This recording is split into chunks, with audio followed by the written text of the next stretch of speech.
Hi guys, welcome back to our channel. நான் தான் உங்கள் கண்மணி கவியரசன் பேசுகிறேன். இன்றைக்கி ஒரு சூப்பரான 2 ஸ்வீட்டான ரெசிபி தான் ஃப்ரெண்ட்ஸ் பார்க்க போகிறோம். பொங்கல் பச்சரிசி வச்சு எப்படி பொங்கல் பண்ணலான்னு பார்க்கலாம். வீடியோக்குள்ளே போய் பார்க்குறதுக்கு முன்னாடி நம்ம சேனலை மறக்காமல் சப்ஸ்கிரைப் பண்ணிக்கோங்க.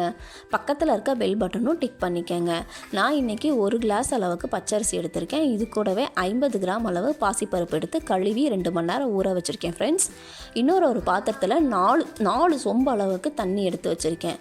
இந்த 4 சொம்பு அளவு தண்ணி பார்த்திங்கன்னா எப்போவுமே 1 கிளாஸ் அரிசிக்கு நம்ம 1 சொம்பு தண்ணி அளவு ஊற்றிக்குப்போம். இதே நான் 3 மடங்காக எடுத்திருக்கேன். நீங்கள் குக்கரில் வைக்கிறதா இருந்தால் 3 சொம்பு அளவுக்கு தண்ணி எடுத்துக்கோங்க.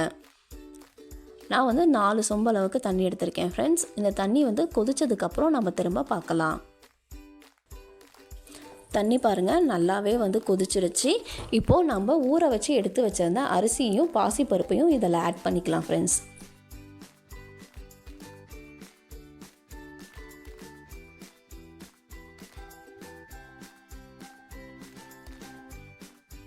பாருங்கள் நல்லா கொதிச்சு வந்துடுச்சு.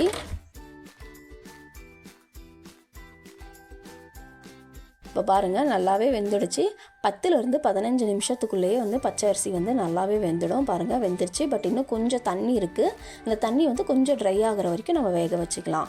அதுக்கப்புறம் பார்த்திங்கன்னா இடித்து வச்சு எடுத்து வச்சுருந்த வெல்லத்தை நான் ஆட் பண்ணிக்கிறேன். நான் இன்றைக்கி 1/2 கிலோ அளவுக்கு வெல்லம் ஆட் பண்ணியிருக்கேன் ஃப்ரெண்ட்ஸ். ரொம்பவே கரெக்டான கன்சிஸ்டன்சியாக இருந்தது.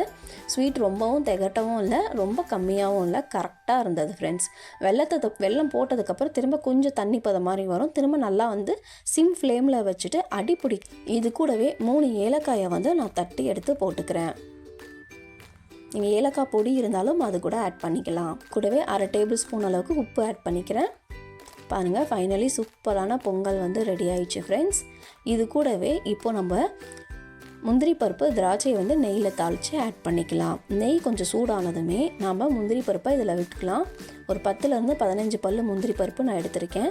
இது பொன்னிறமாக ஆகும் போது நாம் திராட்சை ஒரு 10லேருந்து 15 திராட்சை ஆட் பண்ணிக்கிறேன். இது ரெண்டும் பாருங்கள் இந்த பதத்துக்கு வந்த உடனே சிம்மில் வச்சு செய்யுங்க, இல்லைனா ரொம்ப கருப்பாயிடும். இந்த பதத்துக்கு வந்த உடனே எடுத்து நம்ம செஞ்சு வச்சுருந்தா பொங்கலில் ஆட் பண்ணிக்கலாம். ஃபைனலி சூப்பரான பொங்கல் ரெடி ஆயிடுச்சு ஃப்ரெண்ட்ஸ். ரொம்பவே சூப்பராக இருந்தது. கண்டிப்பாக ட்ரை பண்ணி பாருங்கள். புதுசாக ட்ரை பண்ணுறவங்களுக்கு கூட ரொம்ப ஈஸியாக தான் இருக்கும். கண்டிப்பாக ட்ரை பண்ணிவிட்டு எப்படி இருக்குன்னு கமெண்டில் சொல்லுங்கள். நெக்ஸ்ட்டு ஒரு இன்ட்ரெஸ்டிங்கான சூப்பரான வீடியோ லைக் பண்ணிவிடுங்க. உங்கள் ஃப்ரெண்ட்ஸ் அண்ட் ஃபேமிலிக்கு ஷேர் பண்ணுங்கள்.